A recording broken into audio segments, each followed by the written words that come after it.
اور اسے سمجھانا پڑے کہ ناموس رسالت کا تحفظ ہماری ذمہ داری ہے، کہ یہ اس مسلمان کے ڈوب کر مر جانے کا مقام ہے۔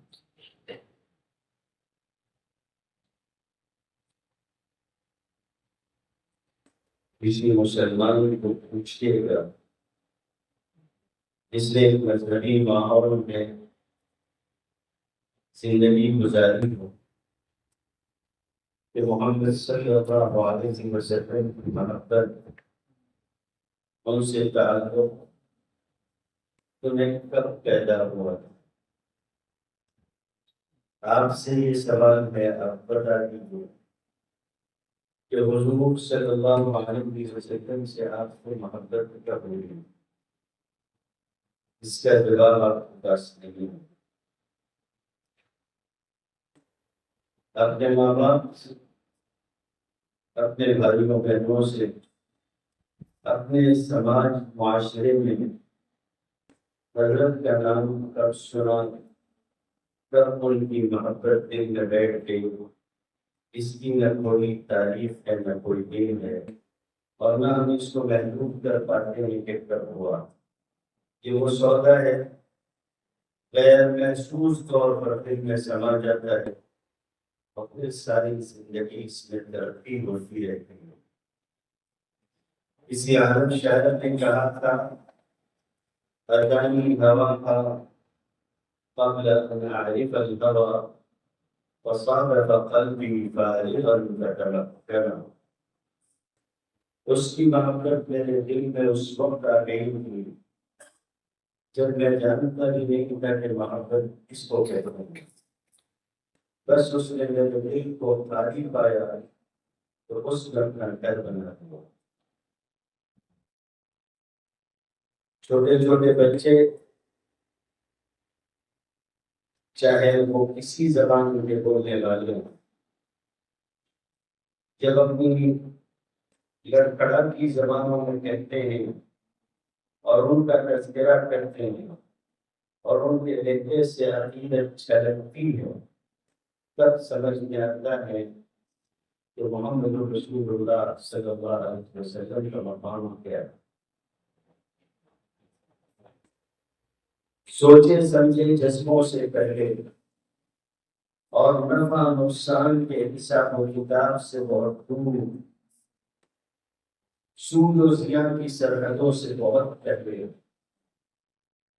یہ محبت اور یہ تعلق مسلمانوں کے ہاں اس طرح سے آ جاتی ہے کہ سوائے اللہ رب العزت کے اور کسی کی محبت اس محبت پر غالب نہیں ہوتی، اور اگر ہو جائے تو ایسی صورت میں اپنے ایمان کی خیر منانی چاہیے۔ وَإِنْ كَانَ آبَاؤُكُمْ وَأَبْنَاؤُكُمْ وإخوانكم وأزواجكم وعشيرتكم وأموال اقترفتموها وتجارة تخشون كسادها ومساكن ترضونها أحب إليكم من الله ورسوله وجهاد في سبيله فتربصوا حتى يأتي الله بأمره۔ اگر یہ ساری چیزیں مال و مال، اہل و عیال، اہل و اولاد اور یہ کوٹھیاں بنگلے اور تجارتیں اور ساری چیزیں اگر یہ سب مل کر بھی اس محبت پر غلبہ پانے کی کوشش کریں تو انسان کو اپنے برے اعمال کی سزا کا انتظار کرنا۔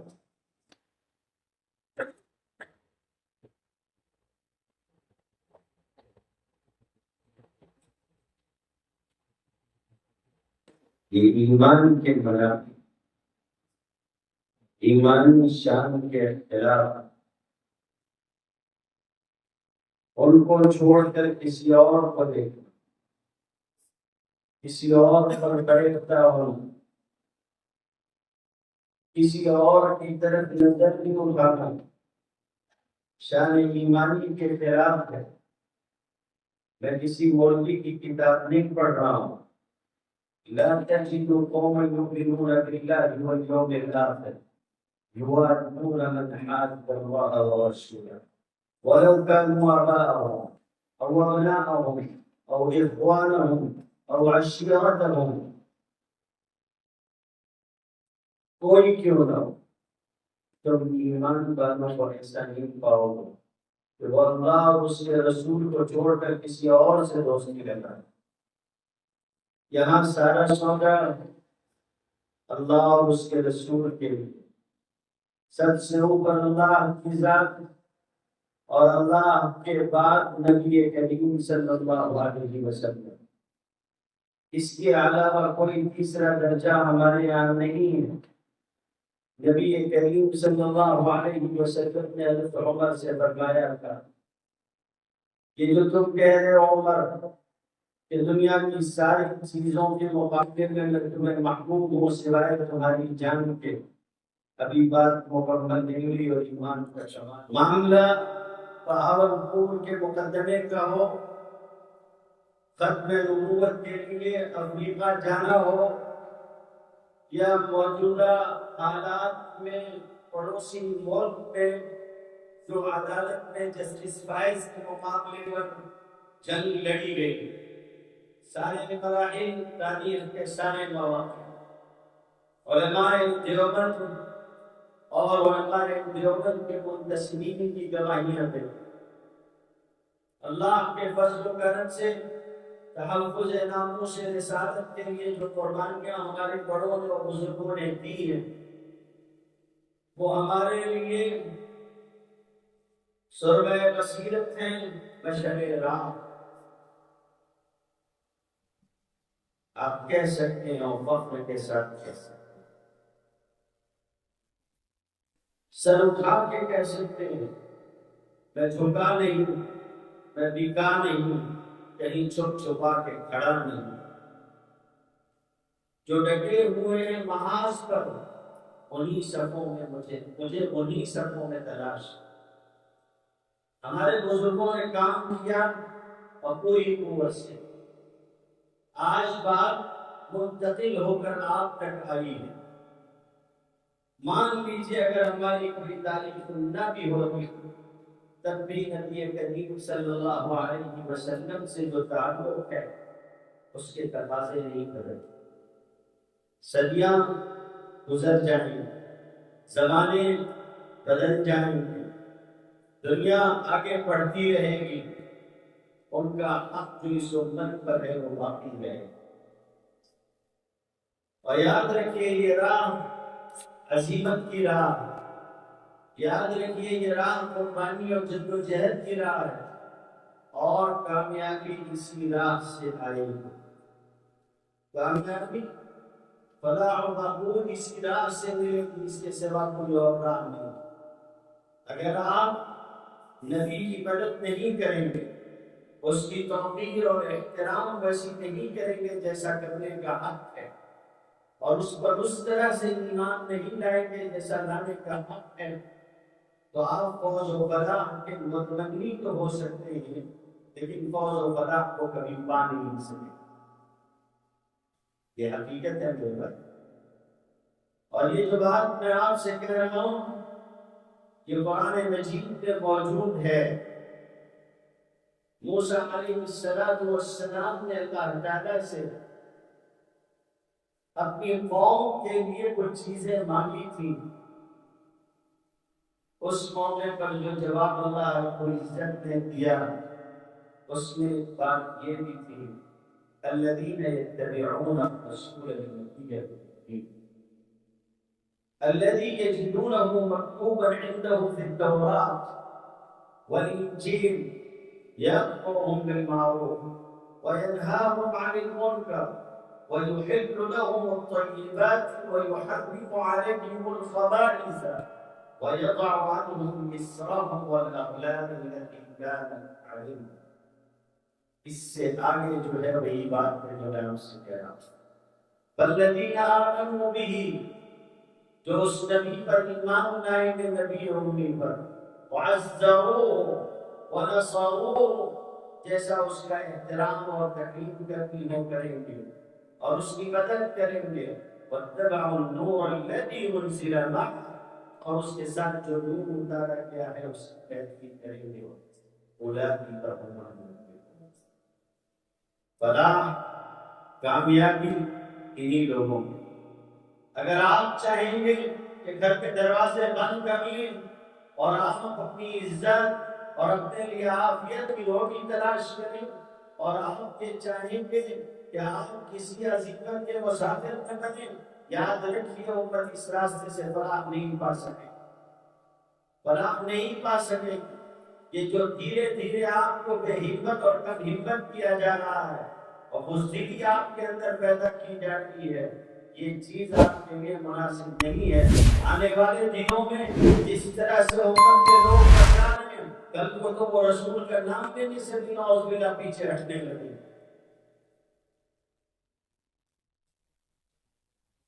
ہم ایسے کسی بھی معاملے کو برداشت کرنے کے لیے تیار نہیں۔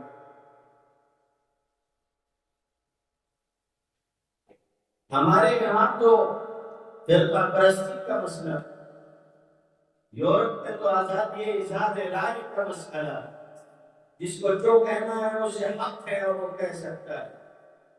مسلمانوں نے اس کے جو جوابات دیے اور جس طرح سے یہود و نصارہ کی کھال ادھیڑ کر رکھ دی، آج اس کے بعد آپ دیکھ سکتے ہیں کہ صورتحال کیا ہے۔ سوال پوچھنے والوں نے پوچھا ہی نہ آخر کہ اگر سب کو آزادی اظہار رائے کی بات ہے تو ہم ہولوکاسٹ کے اوپر بات کیوں نہیں کر سکتے؟ کیوں اس کو آپ نے انشودہ بنا کے رکھ دیا ہے کہ اس موضوع پر کوئی بات نہیں کر سکتا اور اس کے اوپر کسی قسم کی تحقیق نہیں کی جا سکتی؟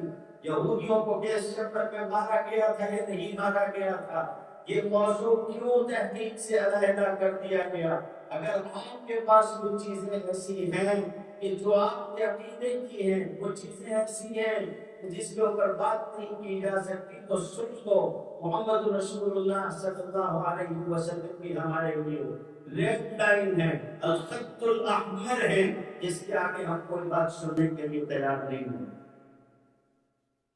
آپ کی آزادی آپ کے پاس، آپ کو مبارک۔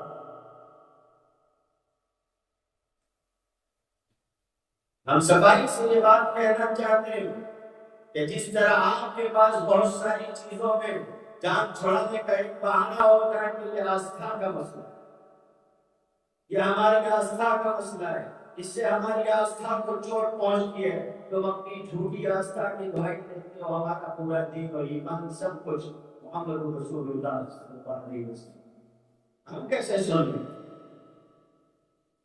اور یاد رکھنا چاہیے کہ یہ سب کچھ کب تک ہے؟ مسلمان اس ملک کا باعزت شہری ہے، کوئی دو نمبر کا شہری نہیں ہے، ہم یہاں کرایہ دار نہیں ہیں، ذاتی مکان ہے ہمارا، یہ ملک ہمارا ہے، ہمارا وطن ہے، اور ہم ایک معاہدے کے تحت قانون کی پاسداری کرتے ہیں۔ آپ کسی سے بھی قانون کی پاسداری کب تک کروا سکتے ہیں؟ جس طرح کی صورتحال ملک میں بنائی جا رہی ہے اور جو حالات ناموس رسالت کے اوپر اختیار کیے جا رہے ہیں، ڈپارٹمنٹ کے لوگوں کو اور سب کو سمجھنا چاہیے کہ لوگ آگ سے کھیل رہے ہیں، آگ سے۔ مسلمان جب تک برداشت کرے گا، لیکن یہ ایک ایسی چیز ہے کہ جس کے آگے پھر مسلمان برداشت نہیں کر پاتا۔ اس لیے لوگوں کو بھی خیال کرنا چاہیے۔ حیرت کی بات ہے، کسی نے بہت صحیح جملہ کہا، اس نے کہا تھا کہ یہ رام کی لیے حرام کی لیے، اور صحیح ہے۔ اگر ایسے لوگ سنت بننے لگے، ایسے لوگ مہاتما بننے لگے، تو ہندوستان ضرور وشو گرو بن کے رہے، ضرور وشو گرو بن کے رہے۔ اس لیے سماج کے ہر طبقے کو، مسلمانوں کے علاوہ جتنے لوگ یہاں بستے اور رہتے ہیں، ان کو ہماری یہ بات بہت اطمینان اور سکون سے سننی چاہیے کہ محمد صلی اللہ علیہ وسلم اس امت کے بھی مدعے اتحاد۔ بات جب ان کے ناموس کی آئے گی تو یہاں سارے مسلک اپنی اپنی جگہ ہوتے ہیں، لیکن ان کی عزت کے لیے سب ایک جگہ کھڑے ہو سکتے۔ کوئی بھی ہو اسے یہ بات اچھی طرح سے سمجھ لینی چاہیے کہ وہ ایسا کر کے ملک کو ناقابل تلافی نقصان کی طرف لے کر جا رہے ہوں، اور اس کی وجہ سے جو خمیازہ ملک کو بھگتنا پڑ سکتا ہے وہ بہت خطرناک ہوگا۔ تھوڑی سی سیاست کے لیے، گندی سیاست کے لیے لوگ اس طرح کے معاملات کر رہے ہیں، اور مسلمانوں کو بھی اچھی طرح سے سمجھنا چاہیے کہ انہیں پوری اہمیت اور غیرت کے ساتھ، پوری اہمیت اور غیرت کے ساتھ زندہ رہنا ہے۔ اپنی غیرت بیچیے گا نہیں، اپنی غیرت ہرگز نہ بیچیے گا۔ آپ دنیا والوں کے لیے کیسے ہی صحیح، لیکن آپ کو یہ بات یاد رکھنا چاہیے، میں خاک نشین ہوں، میری جاگیر مسلح، شاہوں کو سلامی میرے مسلک میں نہیں۔ ہم اگر خاموش رہ رہے ہیں تو اس کا مطلب یہ نہیں ہے کہ ہم کچھ بول نہیں سکتے۔ اگر کچھ نہیں کر رہے ہیں تو اس کا مطلب یہ نہیں ہے کہ چوڑیاں پہن لی گئی۔ آج آپ کو بلایا اس لیے نہیں کیا کہ آپ فساد کروا، اس لیے نہیں بلایا ہے کہ آپ جو ہے وہ جذبات کے ہاتھوں پاگل ہو جاؤ، نہیں، اس لیے نہیں، لیکن ہم یہ کہنا چاہتے ہیں کہ حضور صلی اللہ علیہ وسلم کے نام پر اپنی غیرت کا سودا نہ کریے۔ جب ان کے ناموس کی بات آئے تو یہ نہ ہو کہ آپ پیچھے رہ جائیں، جب جہاں جس طرح سے ضرورت ہو وہاں اس موقع پر آپ کو اپنی ذمہ داری کے ساتھ اپنے وجود کا احساس دینا ہوگا۔ یہ مسئلہ صرف کچھ لوگوں کا نہیں ہے، کچھ صوبوں کا نہیں ہے، یہ مسئلہ کچھ ضلعوں کا نہیں ہے، یہ ہر جگہ کے بسنے والے مسلمانوں کی اپنی انفرادی اور اجتماعی ذمہ داری۔ یاد رکھیے، اس طرح کی حرکتیں کر کے وہ آپ کی حرارت اور آپ کی گرمی کو ناپنے کا کام کرتے ہیں، اور یہ دیکھنا چاہتے ہیں کہ آپ سو رہے ہیں یا مر چکے ہیں۔ اگر آپ بیدار ہوتے ہیں اور اپنی بیداری کا ثبوت دیتے ہیں تو آپ دیکھتے ہیں کہ اس کے بعد کچھ دنوں کے لیے پھر خاموشی چھا جاتی ہے اور لوگ اپنے اپنے کاموں میں لگ جاتے ہیں اور ہٹ جاتے ہیں اس طرح کی چیزوں سے۔ خدا نہ کرے کہ وہ بھی دن آئے کہ اس طرح کی بات اور کوئی آواز اٹھانے والا بھی نہ ہو۔ اس لیے اپنی ذمہ داری کا احساس،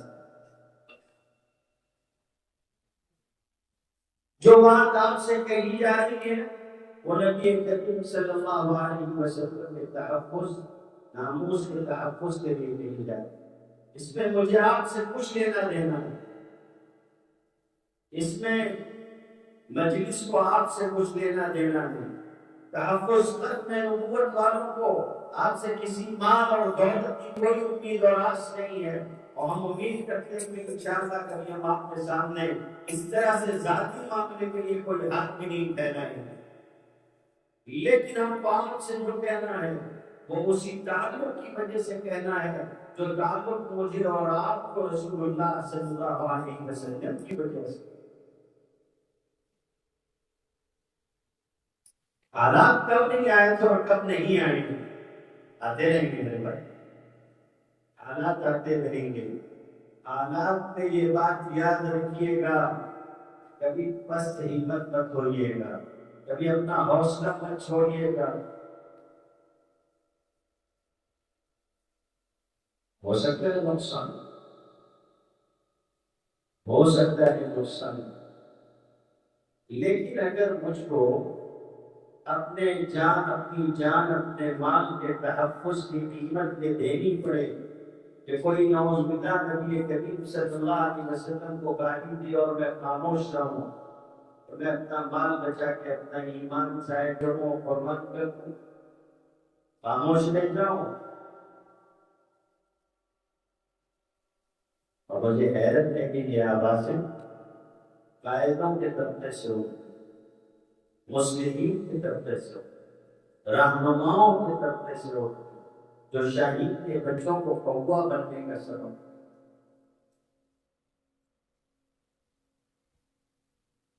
ایسی کوشش یاد رکھیے گا دنیا اور آخرت میں رسوائی اور ذلت کے سوا اور کچھ نہیں ملے.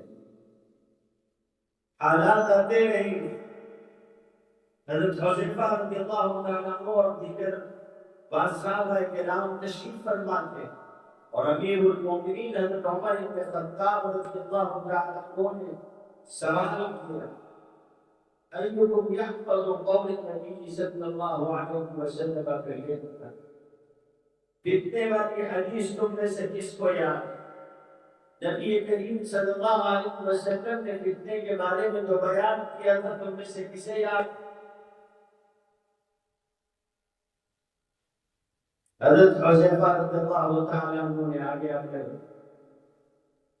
فتنے کی ادنا شکل کی طرف اشارہ کر کے حدیث بیان کرتی بچ گئی اور فرمانے لگے کہ فتنۃ الرجل فی اہلہ و مالہ و جارہ تکفر الصلاۃ والصدقۃ. حضور صلی اللہ علیہ وسلم نے ارشاد فرمایا کہ انسان کی آزمائش اور اس کو فتنہ درپیش ہوگا اہل و عیال میں، مال اموال میں اور پڑوسی کے بارے میں، اور اس میں کفارہ ہو جاتا ہے. انسان کی نماز کفارہ بن جاتی ہے، صدقہ کفارہ بن جاتا ہے، والامر بالمعروف والنہی عن المنکر کفارہ ہو جاتی ہے. یہ ساری چیزیں والامر بالمعروف والنہی عن المنکر اتنا کہہ کے خاموش. کہنے والا کوئی عام آدمی نہیں، حضور کے رازدار ہیں، صاحب سر رسول اللہ صلی اللہ علیہ وسلم کہلاتے ہیں. حضور نے ان کو بہت ساری اور راز باتیں بتائی تھی جو اور صحابہ کو نہیں معلوم تھی، اور جو پوچھنے والا تھا وہ بھی عام انسان نہیں تھا. وہ تھا کہ جس کی رائے اور مشورے ایسے مضبوط اور ایسے طاقتور ہوتے تھے کہ بچا اوقات اس کی رائے اس کے رب کی رائے کو موافق ہوئی، اور قرآن مجید ویسا ہی اترا جیسا اس کی رائے. فرمانے لگے میں اس کے بارے میں نہیں پوچھتا، میں نے یہ فتنہ نہیں پوچھا، میں ان فتنوں کے بارے میں پوچھ رہا ہوں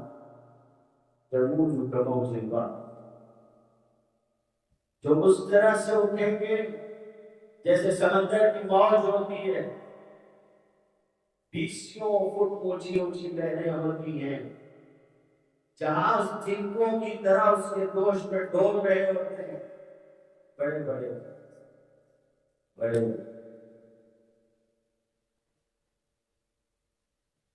سب کچھ اللہ کے رحم و کرم پر ہو. میں ہوں فتنوں کے بارے میں یاد رکھیے گا میں نے کہاں سے یہ بات کہی ہے. اپنی ذات کو مضبوط بناؤ اور اس طرح کے مرحلوں پر اٹھ کر کھڑے رہو. جواب تمہیں خود کا دینا ہوگا. مت دیکھو کہ دائیں بائیں تمہارے آگے پیچھے کون کھڑے ہیں.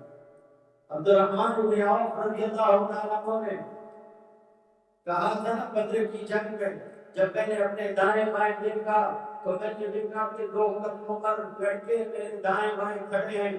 میں نے کہا کاش کہ کوئی مجاہد جنگجو مضبوط میرے دائیں بائیں ہونا تو ہم اور اچھی طرح سے اور مضبوطی سے لڑ سکتے ہوتے، لیکن ان دونوں لڑکوں نے ابو جہل کو قتل کر دیا. یہی دونوں کم عمر سے کیا ہو جن کو نشہ ہے اپنے بڑے بن کا ہوتا رہے. آپ یاد رکھیے ان بزرگوں اور ان علماء کی رہنمائی میں آگے بڑھیے اور کام کیجیے. میں صفائی سے آپ سے کہنا چاہتا ہوں آپ سے سوال آپ کی ذات کا ہوگا. بنیے مضبوط بنیے اور فتنوں کے لیے ایک دروازہ بنیے، ایسا مضبوط دروازہ جو امت کو فتنوں سے بچا سکے. فرمایا کہ میں اس کے بارے میں نہیں پوچھ رہا، میں ان فتنوں کے بارے میں پوچھ رہا ہوں جب مجھے اور جلوہ تو اس طرح سے اٹھیں گے جیسے سمندر کی موجیں اٹھتی ہیں اور لہریں اٹھتی ہیں. تو حضرت حذیفہ نے کہا کہ امیر المومنین کو اس سے کیا کریں، اور آپ کو اس سے کوئی کریں. امیر المومنین ان فتنوں سے آپ کو کوئی اندیشہ نہیں، اس لیے کہ آپ کے اور اس کے درمیان باب کا ایک بند دروازہ ہے، امت اور فتنوں کے درمیان میں اس مرحلے میں ایک بند دروازہ ہے۔ کیا قسم کا انسان کا جو پوچھ رہا کیسی شاندار حکمت اور فراست تھی اس کی۔ آگے سے سوال پوچھا حذیفہ، راز تم جانتے ہو، مجھے ایک بات کا جواب دو، ایفتح الباب یکسر، دروازہ کھولا جائے گا یا دروازہ توڑ دیا جائے گا؟ سوال کا مطلب آپ سمجھیں، دروازہ اگر کھولا جاتا ہے، تالا کھولا جاتا ہے، کنڈی ہٹائی جاتی ہے، دروازہ کھلتا ہے تو کبھی بند بھی ہو جاتا ہے، لیکن اگر دروازہ توڑ دیا جائے تو پھر نہیں بند ہوتا۔ تو حذیفہ سے پوچھا کہ یہ امت اور فتنوں کے درمیان میں جو دروازہ ہے، یہ دروازہ کھولا جائے گا یا توڑ دیا جائے گا؟ فرمایا کہ کچھ کھولا نہیں ہے، توڑ دیا جائے گا، توڑ دیا جائے گا دروازہ کو۔ یہ دروازہ کون تھا؟ یہ دروازہ خود امیر المومنین حضرت عمر رضی اللہ تعالیٰ ان کی ذات تھی، فتنوں کو روک دینے والی۔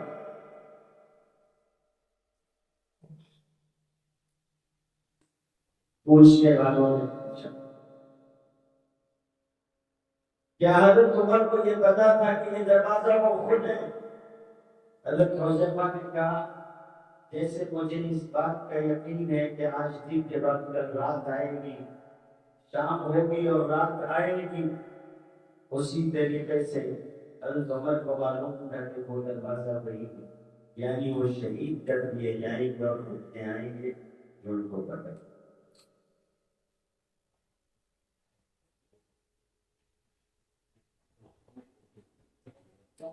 نبی کریم صلی اللہ علیہ وسلم نے ارشاد فرمایا، دنیا میں کچھ لوگ ہوتے ہیں مفتاحا للخیر ومغلاقا للشر ومفتاحا للشر ومغلاقا للخیر۔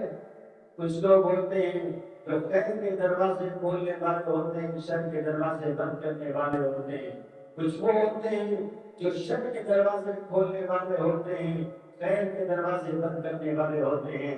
وَطُوبَى لِمَنْ جَعَلَهُ اللَّهُ مِفْتَاحًا لِلْخَيْرِ وَمِغْلَاقًا لِلشَّرِّ۔ خوش نسبتی ہے اس انسان کی اور خوش بختی ہے اس کے لیے کہ جس کو اللہ تعالیٰ نے خیر کے کھولنے کا اور شر کے بند کرنے کا سبب بنایا ہو۔ اس لیے اگر کوئی کام خیر کا چل رہا ہے اور لوگوں کو فتنے سے بچانے کی کوشش ہو رہی ہے تو اللہ بس سے معاون بننا، کبھی شر کا ساتھ مت دینا۔ کہیں ایسا نہ ہو کہ تمہاری وجہ سے کوئی خیر کا دروازہ بند ہو جائے۔ اپنی ذات سے فتنوں کے مقابلے میں کھڑے ہو اور جو لوگ کھڑے ہو رہے ہیں ان کا ساتھ دو اور پوری قوت کے ساتھ آگے آؤ اور اپنی محبت اور اپنے تعلق کا ثبوت دو۔ ایمان کا مزہ اس وقت تک نہیں ہے جب تک کوئی چیز نہیں ہے۔ ذاق طعم من رضي بالله ربا وبالإسلام دينا وبمحمد صلى الله عليه وسلم رسولا۔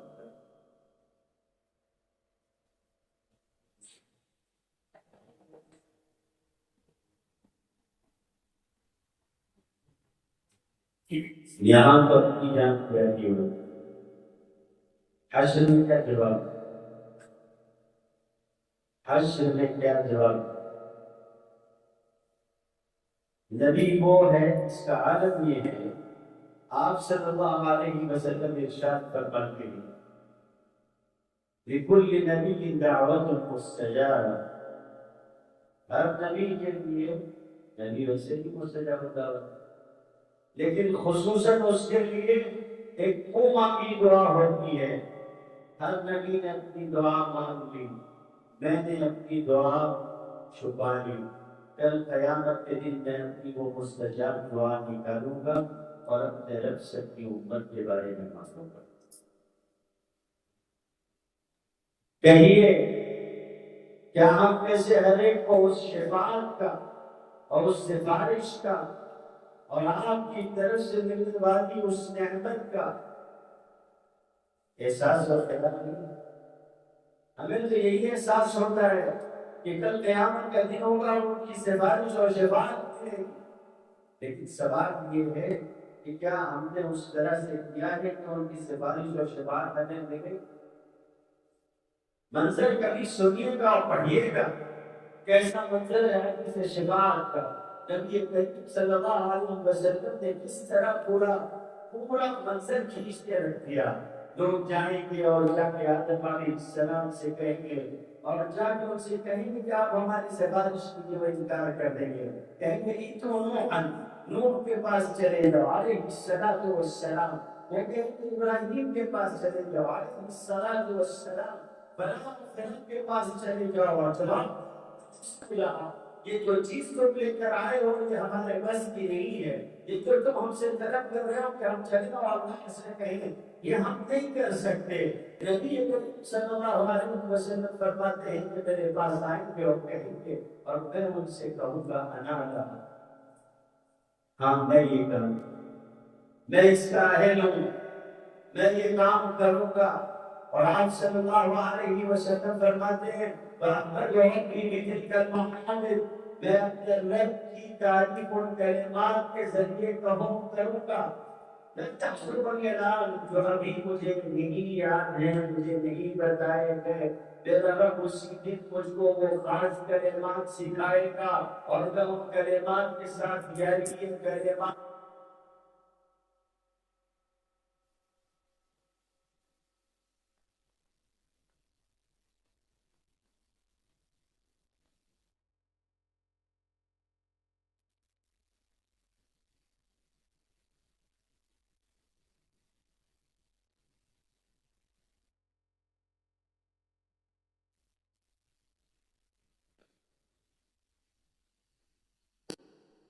کیا منظر ہے۔ محمد رسول اللہ صلی اللہ علیہ وسلم فرماتے ہیں اللہ تعالیٰ فرمائے اے محمد صلی اللہ علیہ وسلم ایک بار سر اٹھائیں گے، سر تو اپنا مان لیا آپ کو دیا جائے گا، مشفع کو سب کا سفارش کی آپ کی سفارش قبول کی جائے گی اور کوئی مسئلہ کہیں آپ کی بات سنی جائے گی۔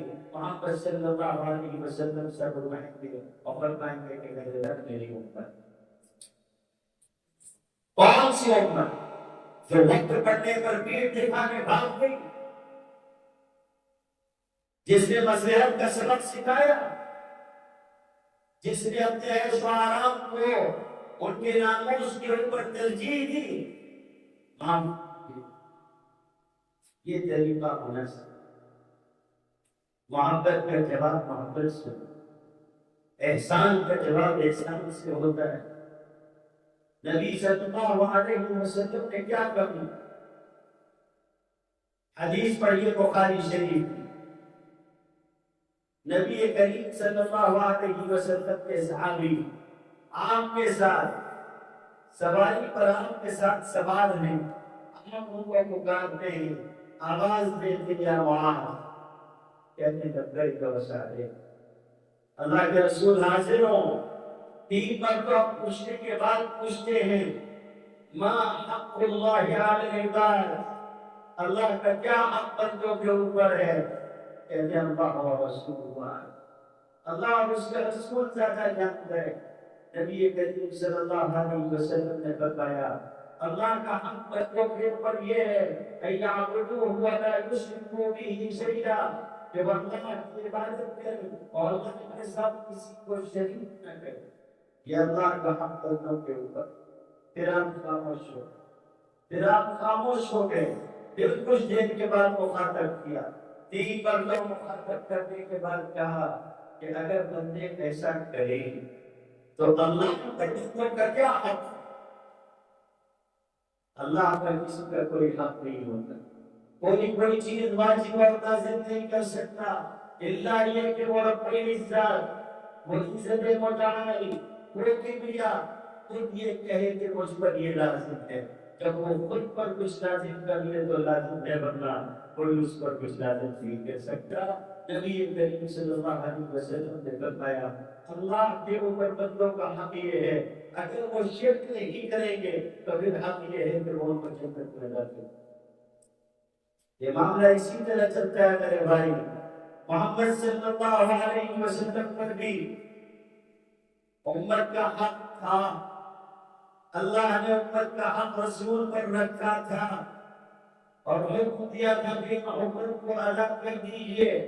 سلام ہو اس انسان پر، اس امانت دار پر، اس شخص پر جس سے اس کے دشمنوں سے بھی پوچھا گیا، جس کے بارے میں پوچھا گیا کہ تم کیا کہتے ہو میرے بارے میں، تو کہا واللہ ما جربنا کہنا صدقا، ہم نے تیرے بارے میں سوائے سچائی کے کوئی تجربہ نہیں کیا، تو صادق ہے، تو امین ہے، امانت دار ہے، سچا ہے۔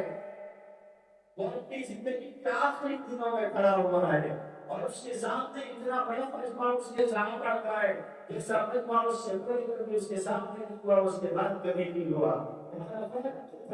اور سچ کے خطبے کے بیٹھے ہوئے اس نے لوگوں سے کہا تھا کہ جو تمہارے حق میرے اوپر تھے تو تمہاری ادھر کے عرصے میں نے تمہارا حق پہنچا دیا، کہنے والا ہم گردوں کو کچھ فائدہ میں پہنچا نہیں دیا۔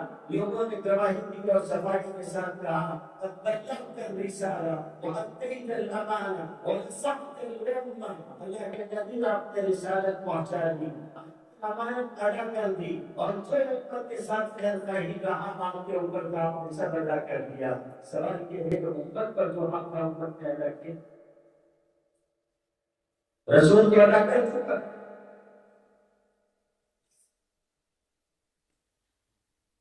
صرف ایک طرف سے احسان احسان اور احسان ہو نہیں میرے بھائی، محبت کا تعلق دو طرفہ ہوتا ہے، دو طرفہ، اس میں سود و زیاں نہیں دیکھا جاتا، اس میں نفع نقصان نہیں دیکھا جاتا، یہاں جو ہوتا ہے سب کا سب محبوب کے لیے ختم ہو جاتا، اور یہی محبت کی وجہ سے نبی کریم صلی اللہ علیہ وآلہ وسلم آپ کے صحابہ میں ایک دو نہیں، سینکڑوں نہیں، ہزاروں آپ کو مل جائیں گے جن کا عالم یہ ہے کہ جن کی قربانیوں کا تصور ہو رہا اس دنیا میں اور آخرت کی دنیا میں نہیں کر سکتے۔ شاید میں واقعات اگر آپ کو سناؤں تو آپ کے حیرت ہوگی اور آپ شاید ان کے ماننے میں آگے پیچھے ہو جائیں۔ کس محبت اور تعلق کے ساتھ جیتے رہے لوگ۔ مصعب بن عمیر کا تذکرہ کبھی سنیے گا، آج کے نوجوانوں سے میں پوچھنا چاہتا ہوں اور کوئی جواب دیں مجھے، اور مجھے بتائیں کہ کیا صورتحال ہے آپ کی اور کیا صورتحال کی ہو۔ کسی مولوی سے جا کے حساب کروا دیجیے گا کہ سستائی کے اس زمانے میں آج سے 1450 سال پہلے چاندی کے 100 سکوں کا صرف ایک کرتا مصعب بن عمیر پہنتے، چاندی کے 100 سکے، صرف ایک قمیص پہن جاتی، کسی راہ گزر سے گزر جاتے تو ان کے گزرنے کے بعد کافی دیر کے بعد پھر کوئی گلی سے گزرتا تو کہتا کہ یہاں سے مصعب گزرا ہے ان کے خوشبو کی وجہ سے۔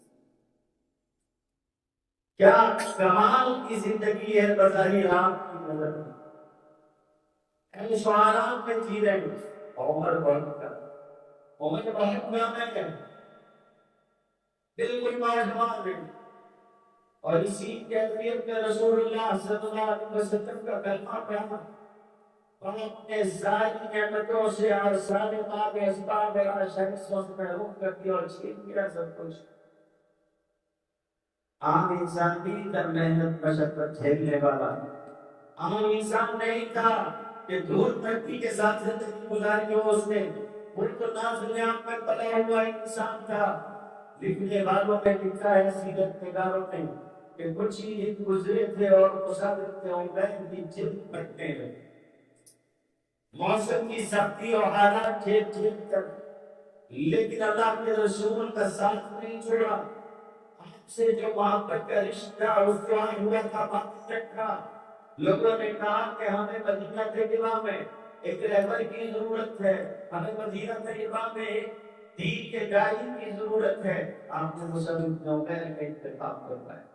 نوجوانوں نے ایسی بڑی ذمہ داری اس کے سپرد کی گئی، مدینہ طیبہ جاؤ۔ چند سال گزارے اس نے مدینہ طیبہ میں، اور پھر نبی کریم صلی اللہ علیہ وسلم تشریف لاتے ہیں، اور پورا مدینہ گلیاں بھر گئی لوگوں سے، لوگ چھتوں پہ کھڑے ہوئے تھے جو ایمان لائے ہوئے اپنے نبی کو دیکھنے کے لیے اسے خوشامدید کہتے تھے۔ کیسی محنت کی ہوگی اس انسان نے۔ ایک دن نبی کریم صلی اللہ علیہ وسلم مدینہ میں تشریف فرما ہے، اور آپ کے سامنے سے مصعب بن عمیر کو آتے ہوئے دیکھا۔ نبی صلی اللہ علیہ وسلم کی آنکھوں سے آنسو بہہ پڑے۔ وجہ کیا تھی؟ علیہ یاد کبش، ان کے اوپر ایک دمبے، ان کے اوپر ایک بکرے کی کھال تھی، ایک بھیڑ کی کھال بڑھے ہوئے تھے، پہننے کو کپڑا ان کی سطر چھپانے کو چمڑا پہن کے، اور اس طریقے سے آئے ہوئے قد تلقت به النبی صلی اللہ علیہ وسلم۔ اپنے حضور کے آنسو آ گئے۔ آپ صلی اللہ علیہ وآلہ وسلم نے اس موقع پر کہا تھا، لوگوں نے اس کو مکے کی گلیوں میں دیکھا تھا، ایک سعودی قمیص پہنتا تھا، اللہ کے رسول کی محبت میں اس کا یہ حال ہو گیا۔ محبت ایک طرفہ نہیں ہوتا، یہ تعلق ایک طرفہ نہیں ہوتا۔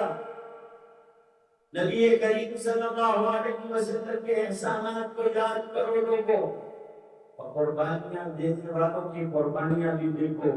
حوصلہ ملے گا، کام کرنے کا موقع اور کام کرنے کی جہت سمجھ میں آئے۔ آج نوجوان سوچتے ہیں کہ ہم کیا کر سکتے ہیں، تو کیا کر سکتے ہو؟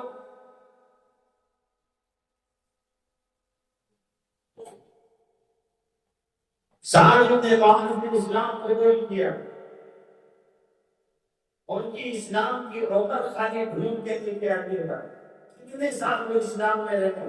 5 سے 6 سال، 7 سال، اسی درمیان کا سارے سیرت نگاروں نے لکھا ہے۔ ایک نوجوان آدمی تھا، 35 سال کی عمر میں اس کی وفات ہو گئی۔ ان زندگیوں کی اتنی ہوئی ہے، اور اس عمر میں دنیا سے رخصت ہو گئے۔ رسول اللہ صلی اللہ علیہ وسلم کے ساتھ کیسی زندگی انہوں نے گزاری، کیسا تعلق ان کا رسول اللہ کے ساتھ تھا صلی اللہ علیہ وسلم۔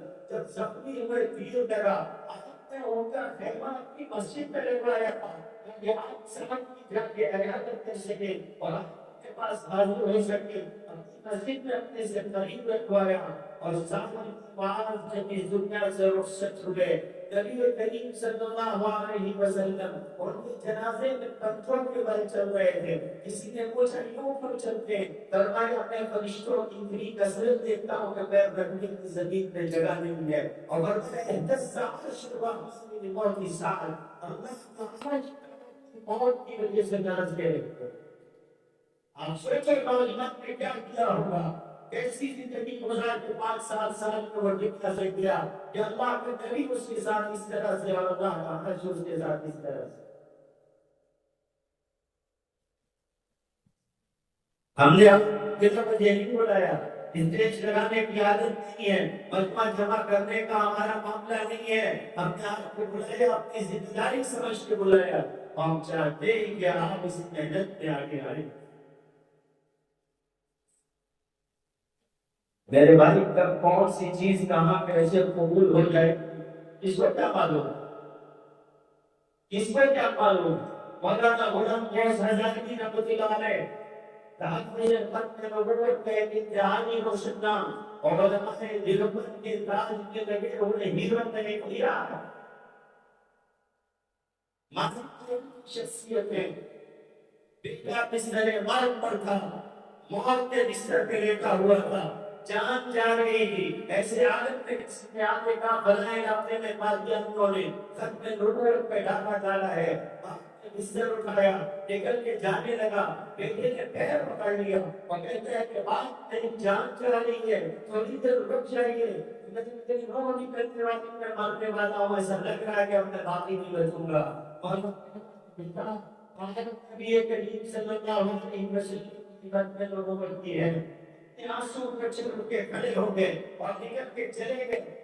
راستہ روکتے ہیں کہ لڑکا بیٹا ہے رک جاؤ، لیکن رکنے کے لیے اللہ کا بندہ تیار نہیں ہوا، لانی اٹل کے پہنچا بس اس پہ پہنچا سے بات کیا گیا اور وہاں کے مولانا آپ کے بچے کا انتقال ہو گیا ہے، جنازہ پڑھ کے جائیے گا، جو جنازہ اپنے سے کفایا ہے کوئی اور پڑھا دے گا، کوئی اور اس کی نماز جنازہ پڑھ کے دفن کر دے گا، حضور کی محبت میں اپنی ناموس کا تحفظ کرنا اور اوپر پر پہلا دینا فرض عین ہے، میں اس کام سے رکوں گا نہیں، نکل کے چلے گئے، جا کے اپنا کام انجام دیا، فارغیت کو شکست دی، واپس ہوئے دن کے ساتھ لوٹ کے آئے، اپنے ادھر کے بیٹے کی قبر پہ جا کے کھڑے ہو کر روئے، واپس اپنے گھر میں چلے آئے، راحت ہوئی، خواب میں اپنے بیٹے کو دیکھا، بہت خوش خرم تھا، اتصال تھا، بیٹا بیٹا کیا ہوا؟ کہنے لگا کہ ابا آپ کے عمل کی وجہ سے خدا نے میری مغفرت کر دی۔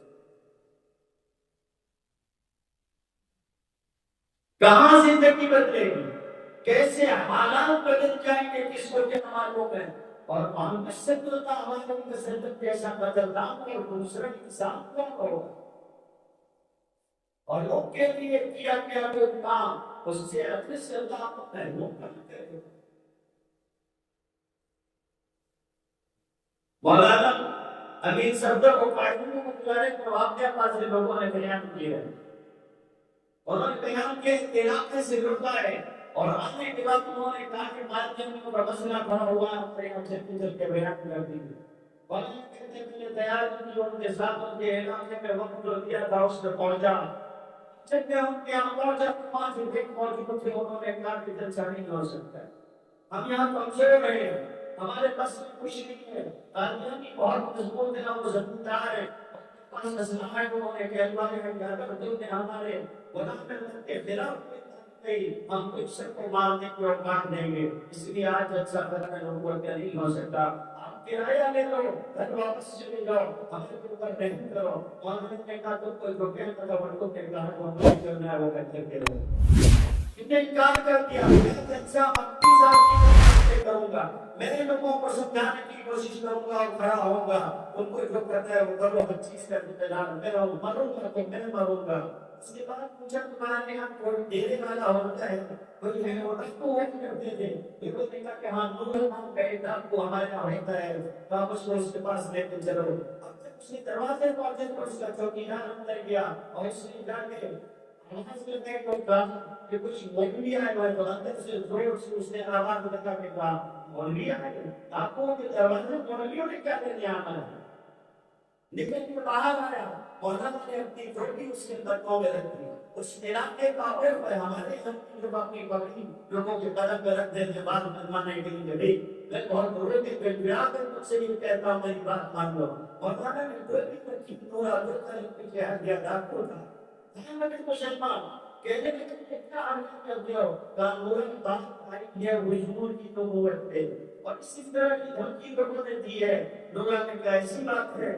شام کو تم پہنچے جلسہ کرو میں آتا ہوں، خود آیا، قادیانی بھی جمع تھے، ہتھیاروں کے ساتھ آئے تھے، 20 مجمع میں ان کے کھڑا ہوا رائفل اس کے ساتھ میں تھی، اس نے کہا یاد رکھو اگر کسی نے حضور کی نبوت کے خلاف کوئی بات کی تو میں نورا ہوں، میرے ساتھ جائے ہوئے ہیں، اور وہ سب کھڑے ہوئے تھے ہتھیار میں گئے ہوئے، کہا کوئی رک نہیں سکتا حضور کی نبوت کے اوپر بات کرنے سے، جلسہ ہو، مولانا لوٹ کے اپنے مقام پر چلے آئے، کہتے ہیں کہ کچھ دن گزرے تھے 3 یا 4 سال 3 مہینے، اس کے بعد ایک روز رات کسی نے میرا دروازہ کھٹکھٹایا، رات کے دن دروازہ کھولا، جب میں نے دروازہ کھولا تو دیکھا دروازے پہ ایک آدمی کھڑا ہوا ہے جس کی داڑھی بڑی بڑی ہے، آنکھوں میں سرما لگا ہوا ہے، سر پہ سانبا ہے، اس نے پوچھا کہ میں نے پوچھا کہ آواز کو اس نے کہا کوئی پہچانا نہیں آپ، کہا نہیں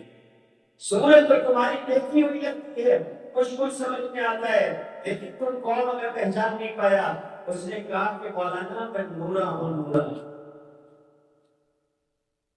مولانا نے کہا کہ نورا تو ڈاکو اور تم تو ایسے ہو، وہ تو ڈاکو تھا، مولانا نے کہ بات کہی تو اس نے کہا مولوی میں ڈاکو تھا یہ بات صحیح ہے لیکن تو نے میرے ساتھ عجیب سودا کر دیا، عجیب حالات ہیں، جس چیز سے وہ مانگتا ہوا ہے وہی رات سیدھی گزرتی جس رات اللہ کے رسول صلی اللہ علیہ وسلم آپ پہ شفقت نہ فرماتے